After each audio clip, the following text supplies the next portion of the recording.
पंजाब की ताज़ा तरीन सियासी सूरत-ए-हाल की। विफाक का अहम फैसला, पंजाब में रेंजर्स और एफसी की तैनाती का फैसला कर लिया।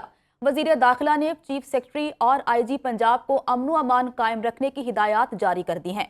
कोई भी सरकारी अफसर या एहलकार आइन के बरक्स किसी भी अमल का हिस्सा ना बने, वजीर दाखिला का इंतबाह। बुलेटिन के आगाज में बात करते हैं पंजाब की ताज़ा तरीन सियासी सूरत-ए-हाल की। विफाक का अहम फैसला, पंजाब में रेंजर्स और एफसी की तैनाती का फैसला कर लिया गया।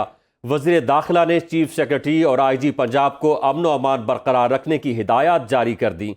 कोई भी सरकारी ऑफिसर या एहलकार आइन के बरक्स किसी भी अमल का हिस्सा न बने, वज़ीर दाखिला का इंतबाह। इसी हवाले से मजीद जानने के लिए हमारे साथ लाइन पर मौजूद है हमारे नुमाइंदा सुहेल अब्बास बलोच। जी सुहेल अब्बास। जी बिल्कुल, पंजाब में जो है वो अमन ओमान की सूरत-ए-हाल को बरकरार रखने के लिए वफाक की जानिब से बड़ा फैसला किया गया है।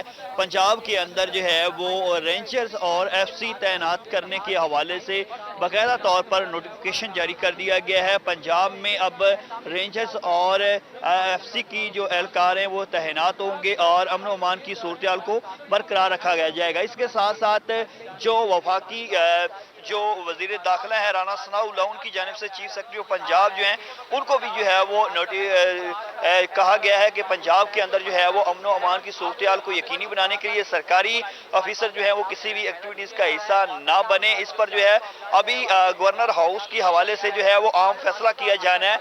सबसे जो बड़ा अहम फैसला ये होना है कि क्या वज़ीर आला पंजाब जो हैं उनको डी नोटिफाई करते हैं या नहीं करते। लेकिन गवर्नर हाउस राय के मुताबिक जो है वो वज़ीर आला पंजाब को डी नोटिफाई करने के हवाले से जो है वो दस्तखत कर दिए गए हैं। लेकिन अब 12 बजे का इंतजार किया जा रहा था, 12 भी बज चुके हैं। इसके बाद अब इस पर क्या लाए अमल तय किया जाता है या इसको जो है वो जारी रोका जाता है या जारी कर दिया जाता है। अभी तक जो है वो गवर्नर हाउस में मुस्लिम लीग नून के जो वज़रा हैं वो भी मौजूद हैं। गवर्नर पंजाब जो है बलीगुर रहमान वो भी गवर्नर हाउस में मौजूद हैं और तमाम तर आईनी और कानूनी पहलुओं का जायजा लेने के बाद जो है वो तमाम तर सूरत-ए-हाल के बाद डी नोटिफाई जो है वज़ीर आला पंजाब को करने का नोटिफिकेशन जो है वो जारी किया जाएगा। इसके साथ साथ जो आज एतमाद के वोट के हवाले से गवर्नर पंजाब की जानिब से इजलास तलब किया गया था और उसमें वज़ीर आला पंजाब जो है वो एतमाद का वोट नहीं ले सके और इजलास नहीं बुलाया गया। इससे पहले जो है वो गवर्नर पंजाब की जानिब से स्पीकर की रूलिंग को जो है वो गैर आईनी और गैर कानूनी करार दिया गया है और बाकायदा तौर पर अलामिया जारी करते हुए इसमें जो है वो तमाम तर वजूहात बयान की गई हैं और उसके बाद इस इकदाम को स्पीकर के इकदाम को जो है वो गैर आईनी और गैर कानूनी करार दिया गया। इससे पहले स्पीकर की जानिब से जो है वो गवर्नर पंजाब के जो इजलास तलब किया गया था उसको गैर आईनी करार दिया गया था। उसके बाद इजलास के जो आज एतमाद का वोट होना था वो नहीं हुआ। उसके बाद आज एतमाद का वोट होना था लेकिन इजलास नहीं बुलाया गया और स्पीकर की जानिब से एक रूलिंग दे दी गई। अब चूंकि आपने कहा कि गवर्नर पंजाब ने उस समरी पर दस्तखत कर दिए हैं जिस समरी पर वज़ीर आला पंजाब को डी नोटिफाई किया जाएगा, तो कब तक वो समरी जारी कर दी जाएगी, इतलाक कब तक होगा, इस हवाले से कुछ मालूम हो सका? जी बिल्कुल, गवर्नर हाउस ज़राए के मुताबिक जो है वो 12 बजे का इंतज़ार किया जा रहा था। 12 बजे के बाद जो है उसको जारी किया जाएगा और इसके इंतज़ार भी किया जा रहा था। उसमें कानूनी और आइनी तमाम पहलुओं को देखा गया और उसके बाद ये फैसला किया गया और गवर्नर पंजाब की जानिब से जो है इस पर दस्तखत भी किए गए थे। लेकिन अभी तक इस हवाले से कोई वाज़िया चीज़ सामने नहीं आई और कुछ देर के बाद जो है वफाकी वज़रा जो हैं वो बाकायदा तौर पर इस पर ब्रीफिंग भी देंगे और मीडिया से गुफ्तगू भी करेंगे। लेकिन गवर्नर पंजाब जो है उनकी जानिब से जो है वो डी नोटिफाई के हवाले से जो है वो तमाम मरासला जो है वो तैयार कर लिया गया है। अब उसको जारी करने के हवाले से जो है क्योंकि मुशावरत मुसलसल जारी थी और हमारे ज़राए ने ये भी बताया कि वो 12 बजे के बाद जो है वो जारी किया जाएगा। तो 12 बजे के बाद जारी किया था लेकिन जारी नहीं हो सका। सुहेल अब्बास बलोच हमारे साथ मौजूद है। सुहेल, आपका बहुत शुक्रिया। इस तमाम तर मामले पर बात करने के लिए हमारे साथ मौजूद हैं सीनियर तज्जियाकार अहमद वलीद साहब। सर, बहुत शुक्रिया वक्त देने के लिए। सर, आपको कासिम सूरी साहब की भी रूलिंग याद होगी, दोस्त मजारी साहब की भी रूलिंग याद होगी। इन तमाम रूलिंग्स को अदालत की जानिब से कलअदम करार दे दिया गया था। अब सिब्तैन खान साहब ने भी एक रूलिंग जारी की है। पाकिस्तान तहरीक इंसाफ का मौक़िफ़ है कि हम आइन के तहत काम कर रहे हैं, जबकि अगर हम PDM की बात करें तो वो कह रहे हैं कि पाकिस्तान तहरीक इंसाफ वाले आइन से इनहराफ कर रहे हैं। تو اب آپ کو کیا لگتا ہے، کیونکہ گورنر کی جانب سے سمری تیار ہو چکی ہے، وزیر اعلیٰ پنجاب کو ڈی نوٹیفائی کرنے کا فیصلہ ہو چکا ہے، بس اب اس سمری کو جاری کرنا ہے، کیا کہیں گے اس تمام صورتحال پر آپ؟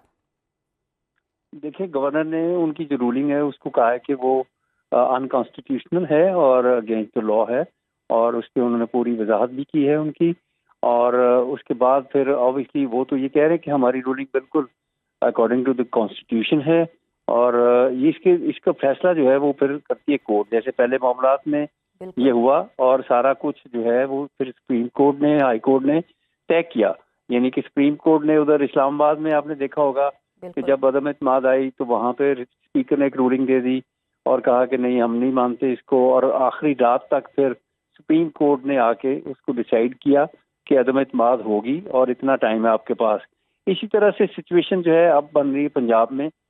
پہلے بھی سچویشن ایسی خراب رہی اور اس میں بھی عدالتوں نے بالکل آ کے معاملہ نمٹایا. اب لگ رہا ہے کہ پھر ایسی ہی سچویشن بن رہی ہے.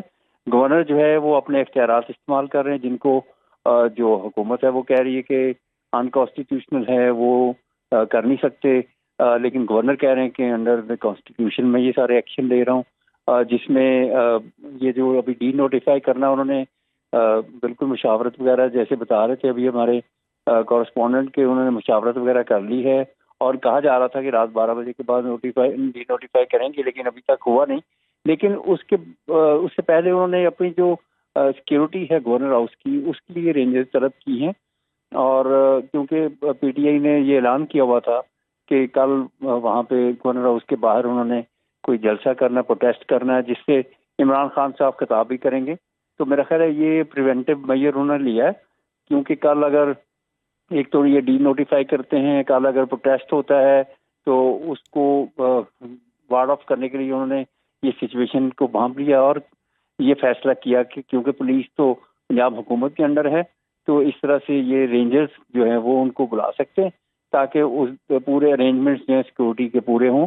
یہ نہ ہو کہ کل کوئی دعویٰ بول دیں گورنر ہاؤس میں یا کوئی اور مزید لا اینڈ آرڈر کی سچویشن کریٹ ہو، تو اس سے بچنے کے لیے گورنر نے یہ سارے اقدامات کیے ہیں. آپ دیکھتے ہیں کہ جب وہ ڈی نوٹیفائی کرتے ہیں تو پاکستان تحریک انصاف اور کاف لیگ کا ریئیکشن کیا ہوتا ہے. جی ولی صاحب، ایک جو تاثر سامنے آ رہا ہے کہ دونوں فریق یہ تاثر دے رہے ہیں کہ ہم ٹھیک ہیں، وہ اپنی لیگل جو ان کی پروویژنز ہیں ان کا بھی حوالہ دے رہے ہیں، تو ایسے میں کیا جو کورٹ ہے وہ خود انٹروین کرے گی، خود ٹیک اپ کرے گی اس کو؟ کیونکہ دونوں فریق ان کا جو تاثر ہے، ان کی جو زبان ہے، اس کے مطابق وہ کورٹ جانے کے لیے تیار نہیں ہے، چونکہ وہ دونوں بالکل صحیح جگہ پہ کھڑے ہوئے ہیں.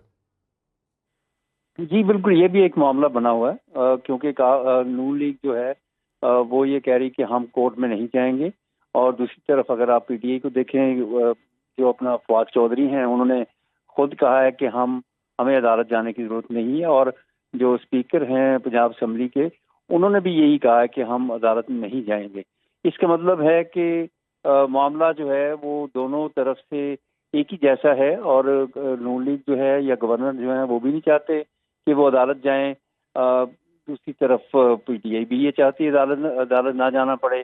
لیکن پھر الٹیمیٹلی سچویشن ایک ایسی بنے گی جس میں اگر گورنر جو ہیں وہ ڈی نوٹیفائی کرتے ہیں اور جو اختیارات ان کے پاس موجود ہیں جیسے رینجرز انہوں نے طلب کی ہے، تو کل کو وہ رینجرز جو ہے وہ لگا دیتے ہیں چیف منسٹر ہاؤس کے باہر، تو وہ لگا کے اس کے بعد اگر پنجاب اسمبلی میں بھی اسی طرح کی سچویشن کریٹ کر دیتے ہیں، تو پھر اس کو ہٹانے کے لیے یا معاملہ نمٹانے کے لیے وہ فورس کریں گے پاکستان تحریک انصاف کو اور کاف لیگ کو کہ وہ کورٹ میں جائیں، کورٹ سے وہ جا کے رجوع کریں اور ان سارے معاملات کو وہاں پہ رکھا جائے، اور کورٹ جب طلب کرے تو وہاں پہ پھر دونوں کا اپنا اپنا جو کیس ہے وہاں پریزنٹ کریں.